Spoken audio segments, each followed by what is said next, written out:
ভগৱানে চব হেৰি কৰিছে বস্তু মানুহক একো খাব লাগিব তাৰ বাদে একো নাই বহুত কষ্ট পাইছে মানুহবোৰ তো খাবলৈ কিমান মানুহ এই বিপদৰ সময়ত আপুনি মই এইটো কি দিছে আমিহে আপোনাক ঘূৰে পঠি আছিলোঁ ইয়াৰে দিগদাৰ দিয়ে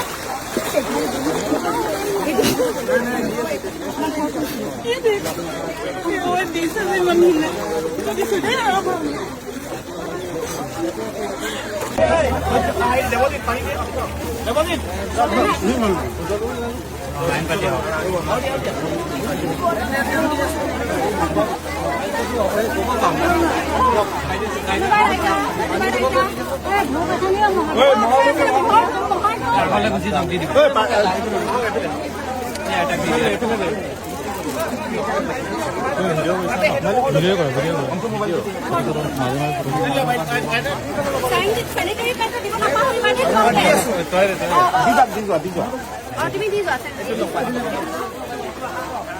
নমস্কাৰ যোৱা ৪-৫ দিন ধৰি বানপীড়িত লোকসকলৰ ওচৰলৈ গৈ তেওঁলোকক সহায় কৰিবলৈ আমি চেষ্টা কৰি আহিছোঁ তেওঁলোকৰ ওচৰত আমি নিজেই গৈছোঁ তেওঁলোকৰ বুজ লৈছোঁ আৰু জানিবলৈ চেষ্টা কৰিছোঁ যে আটাইতকৈ তেওঁলোকক কিহৰ প্ৰয়োজন হৈছে খাদ্য কাপোৰ আৰু অন্যান্য দৈনন্দিন জীৱনত লগা প্ৰয়োজন হোৱা সামগ্ৰীসমূহ প্ৰায় তেওঁলোকে ইতিমধ্যে পাইছে বিভিন্ন ঠাইৰ পৰা তেওঁলোকে সাহায্য পাইছে কিন্তু যিমান দিন ঘূৰিলোঁ তাৰ পাছত আমি এটা কথা স্পষ্টকৈ উপলব্ধি কৰিলোঁ যে আটাইতকৈ তেওঁলোকৰ প্ৰয়োজনটো হৈছে এখন ঘৰ বানৰ পানী কমি যাব ৰিলিফো এদিন শেষ হ'ব কিন্তু সেই বানপীড়িত লোকসকল উভতি যাব ক'লৈ কাৰণ তেওঁলোকৰ ঘৰখনেই নাই বছৰ বছৰ ধৰি ধন জমা কৰি তেওঁলোকে এখন হেঁপাহৰ ঘৰ সাজে সেই ঘৰখনেই নাই গতিকে আমি এটা সিদ্ধান্ত লৈছোঁ আমি এটা মিছন হাতত লৈছোঁ ১০০টা পৰিয়ালৰ বাবে ১০০টা ঘৰ আৰু এই মিছনটো আমি অকলে কেতিয়াও সম্ভৱ কৰি তুলিব নোৱাৰোঁ এই মিছনটোত আমাক লাগিব আপোনালোক প্ৰত্যেকজনৰ সহায় আৰু সহযোগিতা আপোনালোকে পঠিওৱা ধন আৰু সাহায্যৰ সহায়ত আমি প্ৰায় ৬টা ঘৰ নিৰ্মাণ কৰিব পৰাকৈ সাজু হৈছোঁ কিন্তু আমি কেৱল ৬টাতেই সীমিত হৈ থাকিব বিচৰা নাই আমি বিচাৰিছোঁ ১০০টা সম্পূৰ্ণ হোৱা গতিকে আমাক যিমান পাৰে সহায় কৰক আৰু এই কথাটো এই বাৰ্তাটো আন ১০জনৰ লগত শ্বেয়াৰ কৰক আমি তেওঁলোকৰ ঘৰখন ক'ত বনাম কাৰ বাবে বনাম আপোনালোকৰ ফাণ্ডছ ক'ত ব্যৱহাৰ হৈছে প্ৰত্যেকটো কথা প্ৰত্যেকটো ষ্টেপ আমি অনলাইন শ্বেয়াৰ কৰিম আপোনালোকৰ সৈতে আমাৰ এই যাত্ৰাৰ আপোনালোক প্ৰত্যেকজন মানুহ প্ৰত্যেকজন ডোনাৰ আমাৰ সহযাত্ৰী হ'ব তেওঁলোকে যিখিনি হেৰুৱাইছে আমি কেতিয়াও ঘূৰাই দিব নোৱাৰোঁ কিন্তু আমি সকলোৱে যদি ইচ্ছা কৰোঁ আমি তেওঁলোকক এখন হেঁপাহৰ ঘৰ সাজি তুলিবলৈ চেষ্টা কৰিব পাৰোঁ আপোনালোকে এই মিছনটোৰ অংশীদাৰ হ'বৰ বাবে স্ক্ৰীনত থকা QR কোডটো স্কেন কৰি ডোনেট কৰিব পাৰে অথবা মোৰ ইনষ্টাগ্ৰামৰ বায়'ত থকা ৱেবছাইট লিংকটোত গৈ তাত ডোনেট কৰিব পাৰে আৰু ভাল কথাটো হ'ল যদি আপোনালোকে ৱেবছাইটটো খোলে তাত আপোনালোকে ডোনাৰ্ছ লিষ্টৰ পৰা আদি কৰি সকলোখিনি ট্ৰান্সপেৰেণ্টলি চাব পাৰিব এই মিছনটো কেৱল আমাৰ নহয় এই মিছনটো এতিয়া আমাৰ সকলোৰে ধন্যবাদ দুটা গুৰুত্বপূৰ্ণ কথা প্ৰথম কথাটো হ'ল এই দুদিন শিৱসাগৰত ঘূৰি এটা কথা অৱগত হ'লোঁ যে ৰাইজৰ ওচৰত খাদ্য সামগ্ৰী যথেষ্ট পৰিমাণে পৰ্যাপ্ত পৰিমাণে গৈ পাইছে এতিয়া ৰাজ্যৰ চাৰিওদিশৰ পৰা মানুহ আহিছে বানাক্ৰান্ত লোকৰ ওচৰত থিয় দিবলৈ তেওঁলোকক সাহায্য প্ৰদান কৰিবলৈ গতিকে এটা অনুৰোধ জনাম যে খাদ্য সামগ্ৰী আনে যদি আনিব পাৰে কিন্তু আটাইতকৈ বেছি গুৰুত্বপূৰ্ণ কথাটো হ'ল তেওঁলোকক বেছিক চেনিটেশ্যন সামগ্ৰীখিনিহে আটাইতকৈ বেছি প্ৰয়োজনীয় যেনে ধৰক ফিনাইল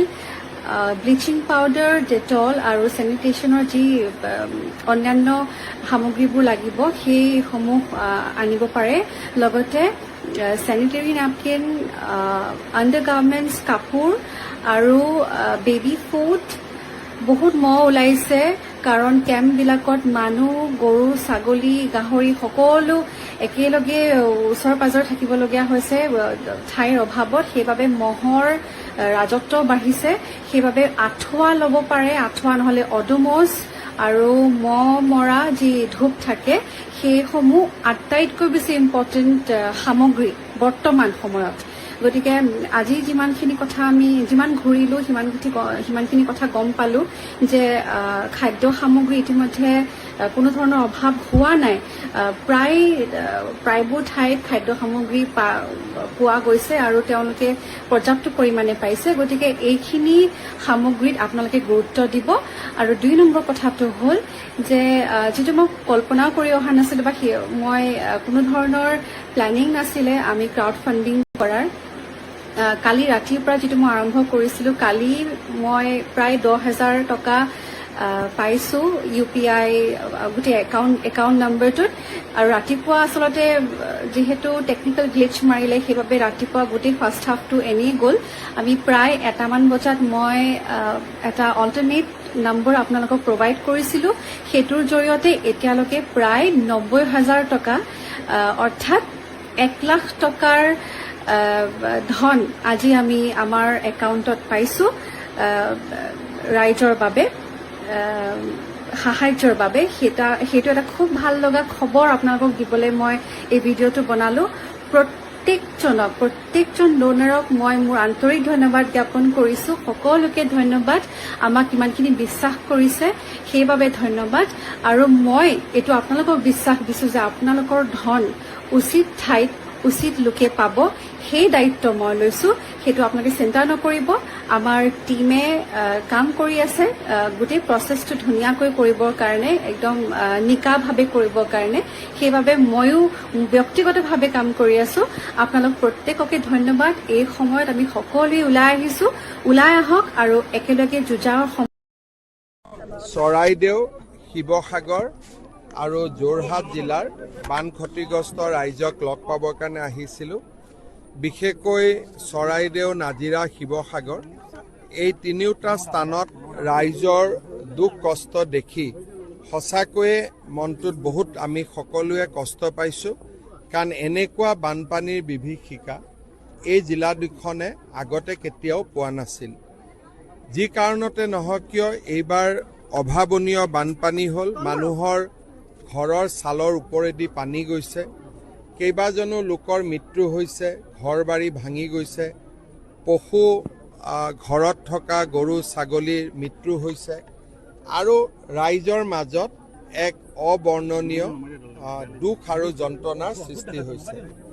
ৰাজ্য চৰকাৰৰ ফালৰ পৰা মই সকলোকে ইমানেই ক'ব বিচাৰোঁ যে আমি ৰাইজৰ লগত থাকিম আৰু যিমান পাৰোঁ আৰ্তজনক, বানপানীত ক্ষতিগ্ৰস্তজনক সম্পূৰ্ণভাৱে সহায় কৰাৰ চেষ্টা কৰিম। ইতিমধ্যে আমাৰ মন্ত্ৰী বিমল বৰা, সুশান্ত বৰগোহাঁই ইয়াত আছে। স্থানীয় বিধায়কসকলেও কাম কৰি আছে আৰু মই এতিয়া জিলা আয়ুক্তৰ লগতো বহি কি তেওঁলোকৰ অসুবিধা আছে, গুৱাহাটীৰ পৰা কিবা সুবিধা লাগিব নেকি, গোটেইখিনি মই কথা পাতিম আৰু যিমান পাৰোঁ ৰাইজক সহায় কৰিম। আজি মোক কৈছে বিধায়ক অখিল গগৈয়ে কৈছে যে আৰু কিছু নাও লাগে, মই পঠাই দিয়াৰ ব্যৱস্থা কোনো অসুবিধা নহ'ব। খালি এয়াৰলিফ্টৰ কাৰণে লেণ্ডিং কৰাৰ কাৰণে জেগা নাপায়, গোটেইখন পানী হৈ আছে। গতিকে প্ৰেক্টিকেল ডিফিকাল্টিজ আছে, কিন্তু ৰাইজক আমি যেনেকৈ পাৰোঁ সহায় কৰিবই লাগিব আৰু আমাৰ চেষ্টা অব্যাহত থাকিব। এতিয়ালৈকে মৃত্যুৰ সংখ্যাটো ক'ব পৰা নাযায়, কাৰণ শিৱসাগৰ জিলাতে প্ৰায় 70গৰাকীতকৈ অধিক লোক সন্ধানহীন হৈ আছে। সেইকাৰণে মই ভাবোঁ যে মৃত্যুৰো ফিগাৰটো 3-4 দিন পিছতহে আমি ভাল কৰি গম পাব পাৰিম। কিন্তু চৰকাৰে যিমান পাৰে নিশ্চিতভাৱে যাৰ মৃত্যু হ'ল আমিতো ঘূৰাই দিব নোৱাৰোঁ, কিন্তু যিমানখিনি পাৰোঁ আৰ্থিকভাৱে আন ধৰণে যিমান পাৰোঁ আমি সহায় কৰাৰ কাৰণে চেষ্টা কৰোঁ। প্ৰাকৃতিক দুৰ্যোগ হ'লেও কিন্তু গোটেই উৎসটো নাগালেণ্ডৰ লগত এই সম্পৰ্কত বৰ্তমান যেতিয়া ক্লাউড বাজ হৈছিল নাগালেণ্ড চৰকাৰে আমাক জনাইছিলে, কিন্তু এটা প্ৰশ্ন মনত থাকি যায় যে অকল ক্লাউড বাষ্টৰ কাৰণে ইমান পানী হৈছে নে তাতে আন কিবাও কথা আছে। গতিকে কেইটামান দিন পিছত তাতো মানুহৰ ক্ষতি হৈ আছে। কেইটামান দিন পিছত নাগালেণ্ড চৰকাৰৰ লগত আমি কথা পাতিম, কাৰণ এইবাৰ হ'ল আগলৈকে যাতে নহয় সেইটো গুৰুত্বপূৰ্ণ কথা। সেইকাৰণে তাতনো কিহৰ কাৰণে এইটো হ'ল সেইটো জনাৰ খুবেই প্ৰয়োজন আছে আৰু নাগালেণ্ড চৰকাৰৰ লগত আমি কথা পাতিম। কেন্দ্ৰৰ পৰা বিশেষ পেকেজ আপুনি কেন্দ্ৰৰ পৰাতো সহায় কোনো অসুবিধা নাই। ইয়াত এটা তেওঁলোকে নীতি নিয়ম বান্ধি দিছে, তাৰ ভিতৰত যিমান টকা লাগে আমি দি থাকিব পাৰোঁ। সেইকাৰণে বৰ্তমান আমাক 150 কোটি টকা খোজাৰ প্ৰয়োজন নাই, আমি নিজেও কৰিব পাৰোঁ। কাৰণ কেন্দ্ৰই আমাক 5 বছৰৰ কাৰণে এটা পুঁজি থৈ দিয়ে, আৰু তাতকৈ যদি সেইখিনি শেষ কৰাৰ পিছত যদি আৰু পুঁজি লাগে আমি কেন্দ্ৰক ক'ব লাগে। বৰ্তমান আৰম্ভ হোৱাই নাই খৰচ কৰাটো আৰম্ভ হওক, তাৰ পিছত যদি লাগে কেন্দ্ৰই দিব। কেন্দ্ৰৰ পৰা টকা পোৱাত কোনো অসুবিধা নাই। এইটোতো স্থায়ী ব্যৱস্থাৰ কথা। এনেকুৱা য'ত বানপানী হৈছে তাত আমি মথাউৰি বনাইছোঁ। ভগৱানৰ আশীৰ্বাদত এইবাৰ সাধাৰণতে বানপানী হোৱা জেগাত এটাও মথাউৰি ভঙা নাই বা ৰাইজৰ ইমান ক্ষতিও হোৱা নাই। এইটো এটা আগতে নোহোৱা নোপোজা ঘটনা। এতিয়া ইয়াৰ প্ৰতিকাৰ কি জানিবৰ কাৰণে প্ৰথম বেমাৰটো বুজিব লাগিব যে নাগালেণ্ডত কি হৈছিলে। কেইটামান দিন ৰখিলে আমি গোটেই কথাখিনি গম পাম। খুব কম সময়ৰ ভিতৰতে অসম চৰকাৰে দ্বিতীয়টো প্ৰাকৃতিক দুৰ্যোগৰ সন্মুখীন হৈছে। চাওক, যি আছে আমিতো জানোৱে যে অসমত বানপানী আমাৰ এটা এৰাই চলিব নোৱাৰা সমস্যা। আমি সাজু হৈ থাকিব লাগে 365 দিন, ৰাইজৰ লগত আমি থাকিম। सर हिंदी बाइट चाहिए सर, हिंदी बाइट चाहिए सर, सर हिंदी बाइट चाहिए पीटीआई।